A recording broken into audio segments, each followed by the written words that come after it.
السلام علیکم ورحمۃ اللہ وبرکاتہ۔ ناظرین و سامعین، امید ہے کہ آپ لوگ خیریت سے ہوں گے۔ پروردگار عالم کی بارگاہ میں دعا ہے کہ اللہ تبارک و تعالی تمام مسلمانوں کو دارین کی سعادتوں سے مالا مال فرمائے۔ حضرات، جیسا کہ آپ تمامی حضرات کو معلوم ہے کہ میں روزانہ حفظ قرآن کے حوالے سے نئی ویڈیو بنا رہا ہوں تاکہ ہمارے مسلمان بھائیوں کا اس سے بہت زیادہ فائدہ حاصل ہو۔ میری ویڈیو حفظ قرآن کے حوالے سے ہے، اسے میرے تمام بھائی سنیں اور قرآن شریف یاد کرنے کی کوشش کریں۔ آپ گھر بیٹھے قرآن پاک کا اچھا خاصا حصہ یاد کر سکتے ہیں، چاہے ہمارے بھائی ہوں یا ہماری بہنیں ہوں یا چھوٹے چھوٹے بچے ہوں۔ ہماری ویڈیو ہر کسی کے لیے بہت زیادہ فائدہ مند ثابت ہوگا۔ آج قرآن شریف سے بہت زیادہ لاپرواہی برتی جا رہی ہے۔ مسلمان دنیا کی تمام کتابوں کو پڑھ رہا ہے، اخبارات کو پڑھ رہا ہے، نئی معلومات حاصل کر رہا ہے، مگر جو کتاب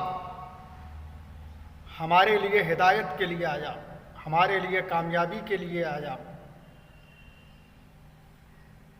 وہ مقدس کتاب سے آج ہم لوگ اس قدر دور ہو چکے ہیں، لاپرواہ ہو چکے ہیں۔ اللہ خیر فرمائے ہم مسلمانوں پر۔ میرے عزیزوں، حدیث پاک میں سرکار فرماتے ہیں، خیرکم من تعلم القرآن وعلمہ، کہ تم میں بہتر ہے وہ شخص جو قرآن سیکھے یا سکھائے۔ تو میرے بھائیوں، خیرکم میں داخل ہونے کے لیے پختہ ارادہ کر لیں، عزم بالجزم کر لیں، مکمل ارادہ کریں کہ ہمیں قرآن شریف یاد کرنا ہے، تلاوت کرنا ہے۔ یہ وہ قرآن مقدس ہے جس کے تعلق سے رسول پاک صلی اللہ تعالی علیہ وسلم ارشاد فرماتے ہیں، خیرکم من تعلم القرآن وعلمہ، کہ تم میں بہتر ہے وہ شخص جو قرآن سیکھے یا سکھائے۔ دوسری حدیث پاک میں آقا فرماتے ہیں، الصیام والقرآن یشفعان، کہ رمضان کے روزے اور قرآن مقدس یہ دونوں شفاعت کرائیں گے، دونوں شفاعت کرائیں گے۔ ظاہر سی بات ہے، جو قرآن پڑھے گا، قرآن یاد کرے گا، قرآن کے لیے مشقتیں اٹھائے گا، قرآن اسی کی شفاعت کرائے گا۔ میرے بھائیوں، قرآن پاک سے جڑیں، میری ویڈیو کو بار بار سنیں۔ انشاءاللہ قرآن پاک یاد کرنے کے لیے ایک بہتر معاون و مددگار ثابت ہوگا۔ بہرحال میں اس وقت ایک بہت اہم مسئلہ لے کر کے حاضر ہوا ہوں۔ ایک سوال ہے، سوال یہ ہے کہ کس وقت بسم اللہ پڑھنا فرض ہے؟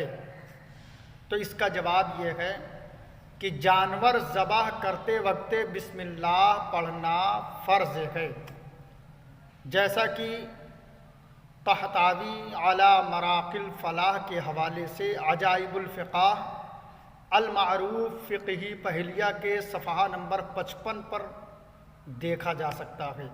واللہ تعالی اعلم بالصواب۔ السلام علیکم ورحمۃ اللہ۔